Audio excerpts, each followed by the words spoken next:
Today's program is part of a special series brought to you by St. Agnes Medical Center and Every Neighborhood Partnership, with funding provided by ACEs Aware. Together, we are working to raise awareness about the effects of adverse childhood experiences in hopes of building a healthier community and a brighter future for our children. Dr. B explains the importance of acknowledging our stressors of the past in order to thrive in the present. Plus, she shares practical tips for coping through challenging times and building greater resiliency so you and your family can enjoy healthier and more fulfilling life. Hi, you're listening to Delusional Optimism with Dr. B, where we explore human resiliency and learn how people thrive even after adversity. We break down the complexities of the human brain so concepts are simple and relatable. It's fun and empowering to understand how your earliest experiences influence your relationships today. What makes you tick? Dr. B is a speaker, trainer, and consultant who understands emotions and human development from the inside out. Let's dive into today's episode. Here's Dr. B. Hey everybody, it's Dr. B. Good morning. It's so good to be here with you again. In today's episode, we're going to be talking about neuroception and understanding the polyvagal system. If you're interested in furthering this conversation, contact me at www.drbconnections.com. That's my website, and you can find some contact information there. So let's get started.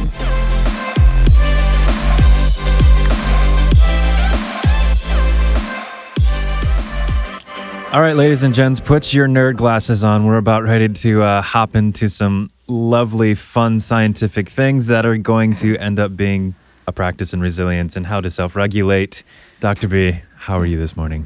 I'm great. I love that it's Friday. I love that it's spring. It's going to be a hot weekend in California, and so I'm feeling good, getting a lot of good stuff done. How are you? Yeah. I'm doing well. Tomorrow, I'm going over to my parents' house and we're going to be cutting and stacking wood. So that is something that I love. I love doing it. I was going to say, most people would think, oh, that's a drag. But really, in the grand scheme of things, it's like gardening. Yeah. It's one of those things for sure. So cool. Yeah, nice. For sure. Awesome. So we are talking about some strange words today. Can you help us that are not as educated as you? Tell us what we're talking about today exactly. Well, we're talking about, in the most simplest terms, that self-regulation. You know, our body can get way ahead of us or shut down on us, but neuroception is sort of like the perception of our neurosystem or our neuro-awareness. So that's really what we're talking about in the most simplest ways, with words that we all kind of understand. So it's like detecting our awareness of any situation and how our body does that, especially without our mind's permission. Right. Yeah. Yes. Okay. All right. So that's what neuroception is. That's what neuroception is. Okay. Yes. So with my limited understanding, so we typically have our parasympathetic nervous system and our sympathetic nervous system. The way I remember that is it's opposite than what I think, because I think of sympathetic as like, aw. Yeah. But it's not. Sympathetic is fight or flight, and parasympathetic is rest and digest. Can you give us some like examples of when those two systems are activated? So our parasympathetic and our sympathetic nervous system are turned on all the time, really. So, but when they get activated, that's when things happen. So when you get that feeling of fear and you don't necessarily know why, that's the activation of your sympathetic nervous system. And it can happen in so many different ways at so many different times, and we're completely or very unconscious of what's going on. The sensation in our bodies and our response in our bodies happens long before whatever it is that set that off comes into consciousness in our mind.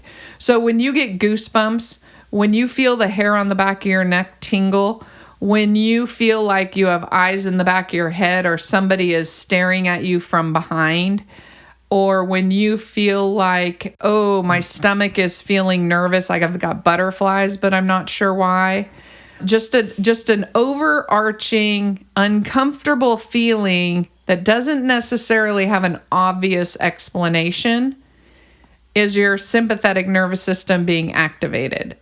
And it's saying, especially dependent on the severity of the threat, it comes online very quick. It activates very quickly because, remember, our brain is in service of survival, our brain and our body. And so if we had to wait for conscious awareness of these things, we would already be eaten by the lion. I mean, it's the, you put your hand close to a hot object and your hand jets. What is that? I know what you meant, like your hand jets, your hand does this. Yeah. You don't think about it. It is kind of jets back. It jets back. Yeah, okay. I knew what you meant when you said that. Yeah. I saw my hand do that. I'll roll with it. Okay. It jets back because it senses danger is impending. Let's respond before you're consciously aware that you're close to something hot. That is that's a perfect example, because nobody stops and holds their hand there and thinks, feels like my hand's getting warm. Maybe it's burning. It pretty much hurts. My hand is gone and on fire. Yeah. Before they move it.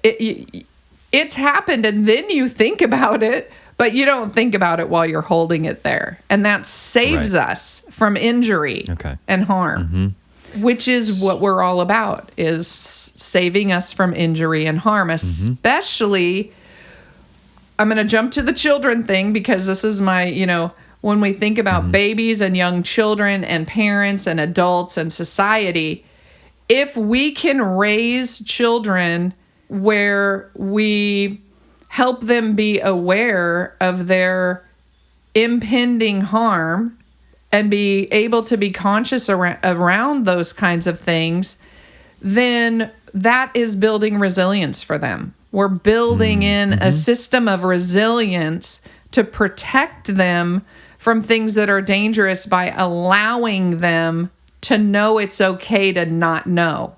It's teaching children to pay attention to their sympathetic nervous system and know how to interact with it.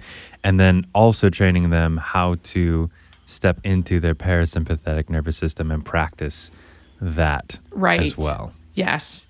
And to really, because the parasympathetic nervous system we have the ventral vagal system, and then we have the dorsal vagal system. And if you think of the ventral vagal system as, I like to say V for very good, just V, it makes it easier to remember. And I think of dorsal vagal system as the dorsal fin of a shark. It's dangerous, or D for dangerous. And when we are feeling connected and loved and in, playful and happy and connect, just again, self-regulated, then we're in our very good parasympathetic system. And when we can interact with that and we can engage it and we learn skills to bring that into our consciousness, how wonderful is that? When we experience our dorsal vagal system, that's like being in the ocean and a shark all of a sudden swims around you. You're like panicked, and you just go into mode of, I got to get out of here, and whatever's going to happen is going to happen, and you're probably not even going to remember how you went from the water to the sand, because it happened so fast. Because it has to, in order to save you and protect you. Now, we get into these situations where people are locked into that space, and that's when people actually disassociate. I mean, if you're stuck in a dorsal vagal experience that you cannot escape, your body's response to escaping it is to allow your brain and body to disconnect from each other. And that's heavy trauma. Like that's the maximum trauma. what a great system, I mean, in a weird way, to say, oh my gosh, my body actually has a plan for something so awful that it will allow us to disconnect for a while. Yeah. It's weird. Yeah. Somehow, thank you. The ventral vagal system is our neuroception of safety. How safe do we feel? And that's, in our heart. And we read the ventral vagal experience a lot of times through watching people's faces.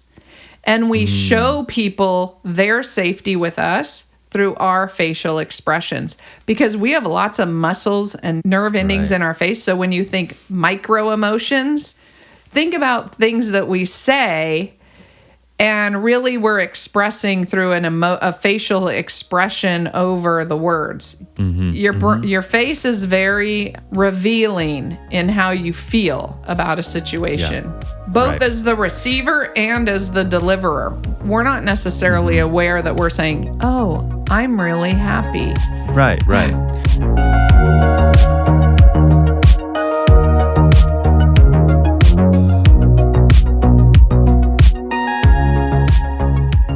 Even if you didn't understand anything we just said, scientifically speaking, basically, you have a system that helps keep you safe. Sometimes that's great, and sometimes that's harmful.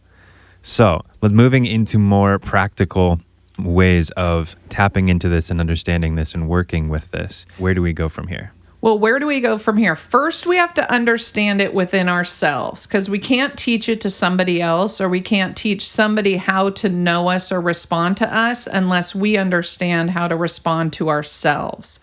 So we have to understand that self-regulation, which means calming ourselves down and recognizing when we are activated in a stress response, loop of some kind, whether it's very, very serious, toxic, stressful situation or a positive, stressful situation like, oh my gosh, it's Friday and I'm going to go chop wood on the weekend. Like that's a positive, it's going to be work, but it's also a positive and it's situation and it motivates you and you're excited. So that's positive stress.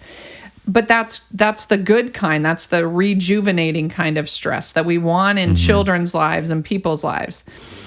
And then there's tolerable stress. And this is really where I think the polyvagal system dances around the most, because it involves other people.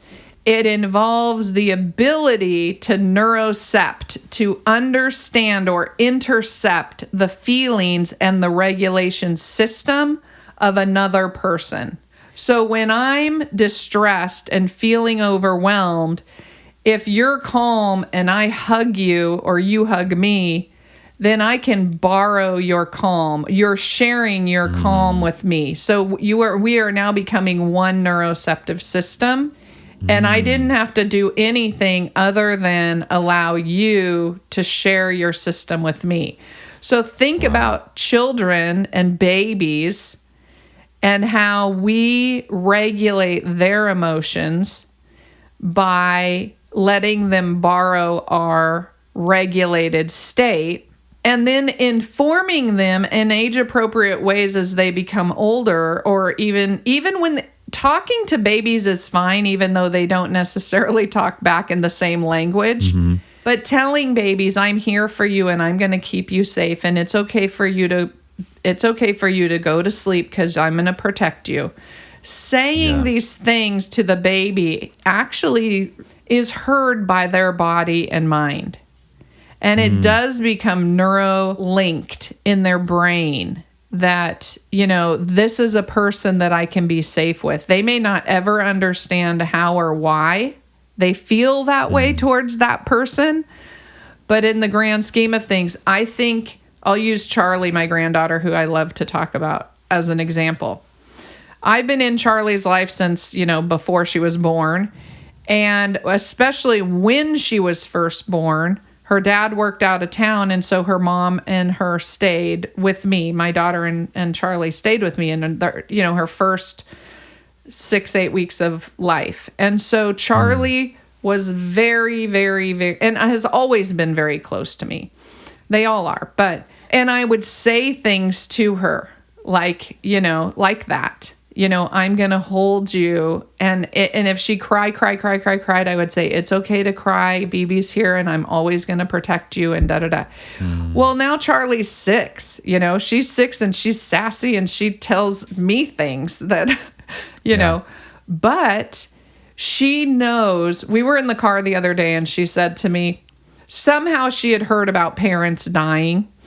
And so she said to me, it was just her and I in the car, and she said, if my parents died, you would take care of me, right? And I said, well, of course I would, of course I would take care of you if anything happened to your parents, but that's, unlikely to happen. And she said, I know everybody would fight over me.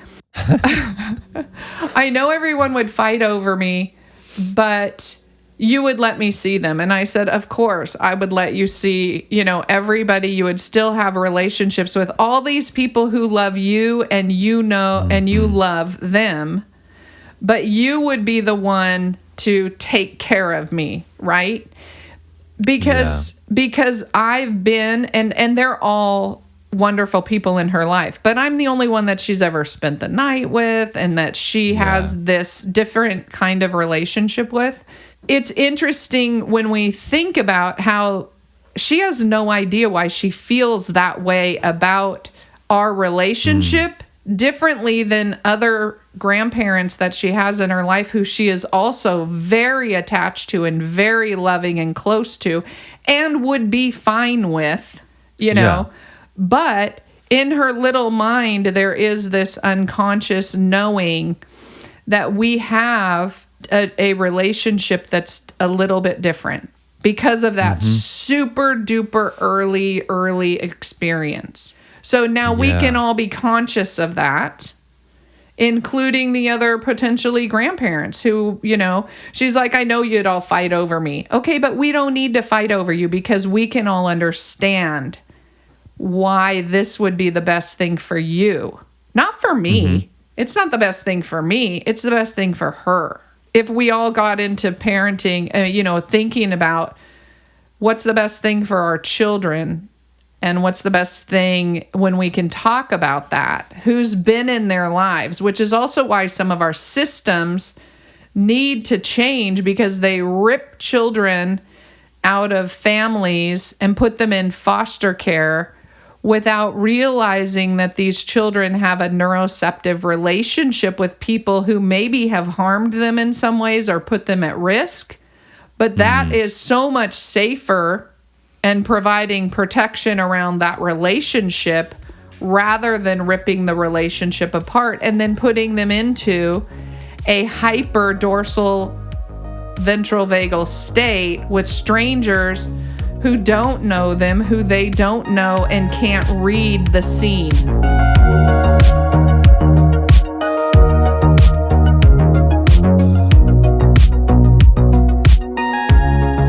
Dr. B, like you mentioned before, an important part of knowing about these systems, but also knowing how to use them and practice them and know how to self-regulate, we have to learn how to do that for ourselves before we can do that for our kids and for the children that are around us.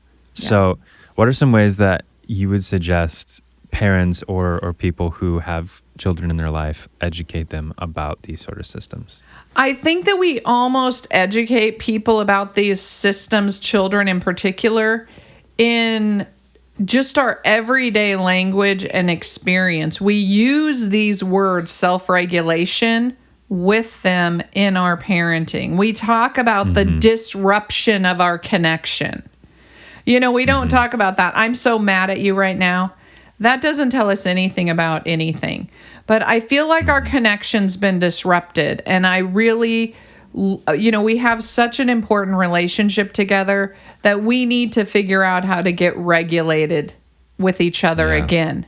So words matter. I say that all the time. And I think that when there's a disruption in a connection, that we need to be transparent and honest and reconnect that relationship in a way that acknowledges potentially our earlier trauma, because most people have some trauma that does not allow them to reconnect easily or even be aware that they're disrupted in the first place.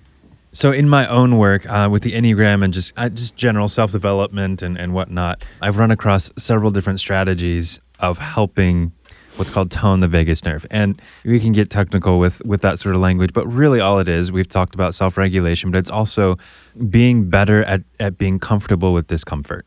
Oh, yeah. Because really, we all have emotions, but we don't all feel our emotions. And the feeling, the bodily sensation of your emotions is the thing that we often don't like. And we keep perpetuating it because we keep perpetuating our stories about the bodily sensation. Mm-hmm. So toning your vagus nerve is really just strengthening your ability to stay with the discomfort of the emotion. So if you're feeling sad, often for me, it's in the center of my chest. It's a burning, spacious, not a good spacious, it's like a black hole kind of spacious. Mm-hmm. A sucking, burning feeling in the middle of my chest. And I can, knowing the stories around why that's happening, very good. There's a time and a place for writing those things out, for going to therapy, all those things. But to actually learn to deal with the emotion is dealing with the sensation of the emotion and feeling that and allowing that to be there. And toning your vagus nerve and that self-regulation is understanding, hey, this is a sensation that is happening in a specific part of my body. My big toe isn't feeling this sensation. Right. Maybe I can go to my big toe and the sensation of my big toe and realize that, well, I am not my feelings, but this is something that is happening to my body. For some people, it fills up their entire body, and that's a whole nother thing. Mm-hmm. And you need to have some self-soothing tactics to be involved. But a few ways that I have learned to increase my comfortability with discomfort is to put myself in certain situations, and we all do this on some level, that are slightly stressful but still safe. Stressful but safe. I love that. And so cold showers. I know we've talked about this. It's not a pleasurable thing, but there's ways to work into it. Anyways, or any sort of cold weather. Your body freaks out because it doesn't realize like, hey, I could just walk inside and be completely safe and warm. But the blood rushes from your extremities into your torso to protect your organs and all that other stuff. So taking cold showers helps give you that stress, but it's safe. Right. And learning to just feel the sensation and not tie the story of, I wish I was warm to it. Yeah. And there are ways to step into that where you do 10 seconds warm, 20 seconds cold, or some sort of variation, some back and forth that also helps the flexing of the blood vessels to help circulation as well.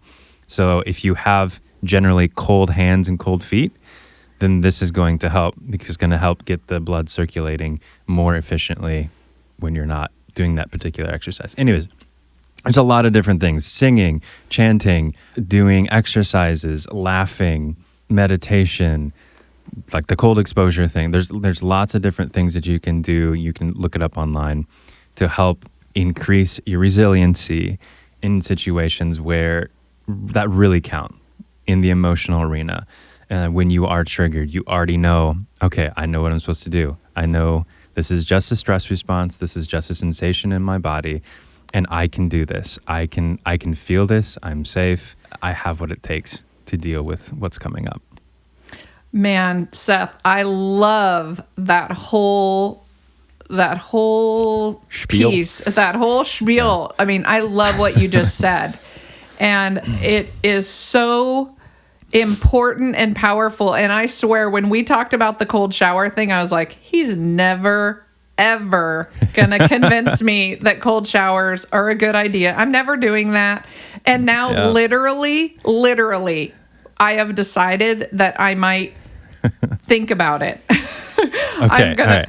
I have some strategies I can send you. Okay. But yeah, it's because I can completely see the benefits of, that constriction and release of the blood vessels and how that makes so much sense.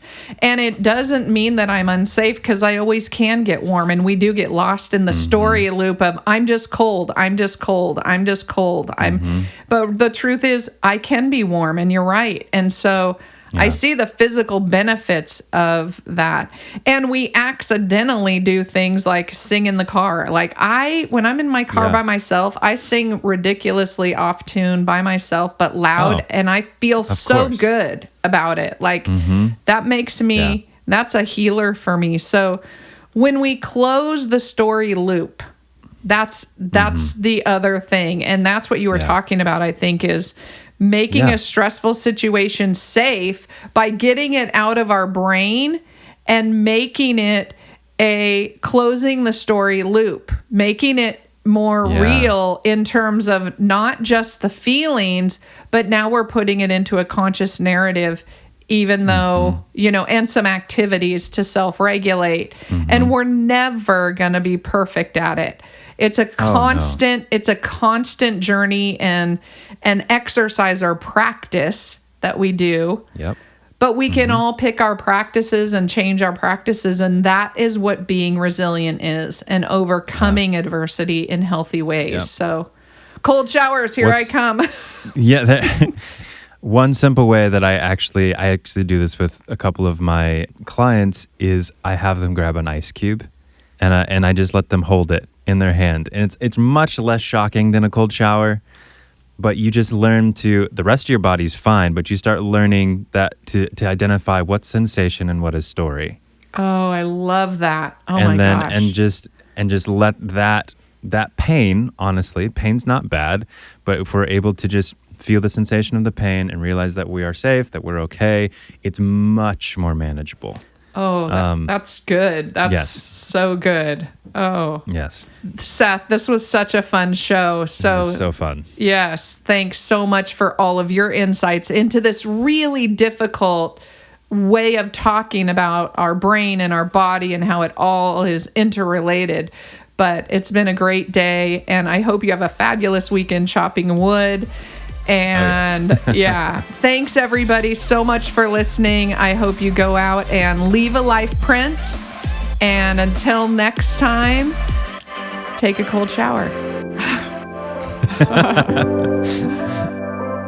Thanks so much for listening to today's episode. I appreciate the opportunity to connect with you. If you're interested in booking a training, I'd love to hear from you. You can reach me at my website, Dr. B Connections. There's a big button that says, book a training with Dr. B. It's that easy. If this show has been beneficial for you, please share it with your friends and family. Spreading the word about the show helps us grow our audience and helps continue to change the world together. Again, thanks so much for listening to Delusional Optimism. Now, go leave a life print. Thank you for listening to this special episode of Delusional Optimism, brought to you by St. Agnes Medical Center and Every Neighborhood Partnership. We hope you're encouraged by Dr. B's message and find her tips helpful for managing life's stressors and building a more resilient self. For more episodes in this special series, please visit St. Agnes Medical Center's website at www.samc.com. This episode is produced and published by the editing team at Truthwork Media. Truthwork Media is a full-fledged podcasting and social media agency located in South Bend, Indiana, with clients all around the world. For more information, visit them at truthworkmedia.com.